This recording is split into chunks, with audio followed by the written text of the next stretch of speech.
โต๊ะละ2 ถ้วยเหรอตัวเองถ้วยอ่ะ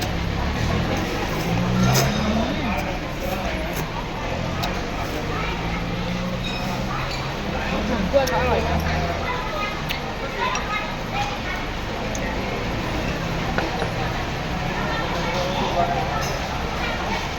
ไม่เขาหวาน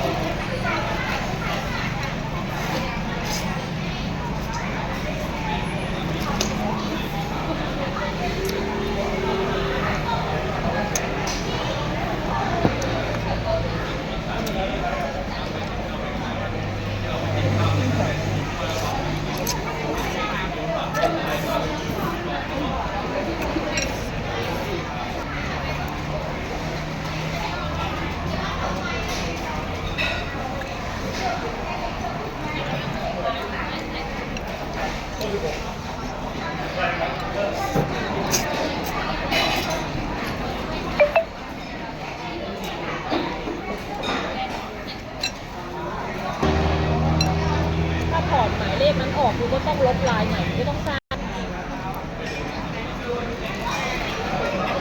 แม่ไหนแม่เธออะก็ดีอยู่นะงงมากเลยเขาไม่ได้ใช้2คือตอนแรกกูก็ใช้อยู่อีกเครื่องนึงของมึงนี่หว่าโหคนยุคนี้กูว่าไข่ถึงรอนานแน่เลยเนี่ยถ้าสั่งไว้ก็ได้แล้วเนี่ย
เยอะมากเผ็ดเหรอตัวเอง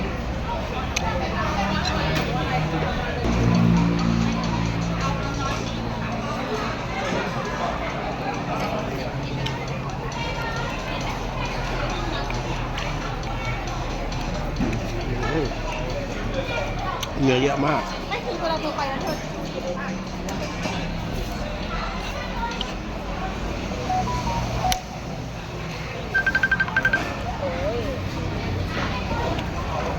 ฮัลโหลพี่ว่าไงใช่หนูจะรีบกลับบ้านหนูร้อนไงแล้วอ้อมบอกว่าตั้งแต่เขาเป็นผู้ช่วยพยาบาลแล้วเขาหญิงเขาไม่คุยด้วยห้ามทักสอบถามเขาไม่เหมือนเดิมก็น่าเหนื่อยที่ก็บอกแล้วมันเดินทั้งวันตรวจคนไข้ทั้งวันไม่เหนื่อยอะไรถูกปากเนี่ย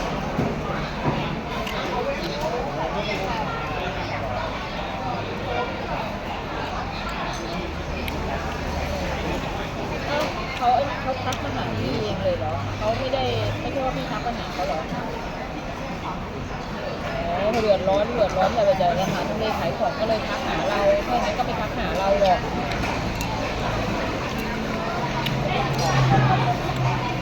เขายิงหนูไม่รู้หรอกอ้อมันบอกหญิงมากเลยใครถาม ามใครทักอะไรก็ไม่คุยไม่อะไรถามคำตอบคำก็เลยถามว่าแล้วทุกวันนี้ยังเจอเขาอยู่ไหมเจอก็เจออยู่เดินที่เดินยาอยู่ที่ยาอยู่ไอ้นายลาออกไปแล้วนะไอ้นายยังลาออกคือไอ้ไม้มันเหนื่อยเนี่ยมันกลับไปทำงานมันไปทำงานกับที่งานเพื่อนมันเยอะร้านก๋วยเตี๋ยวคนเต็มร้านเลยก็เลยเสียงกอแจงขายดีมากเลยก๋วยเตี๋ยวอร่อยคนตก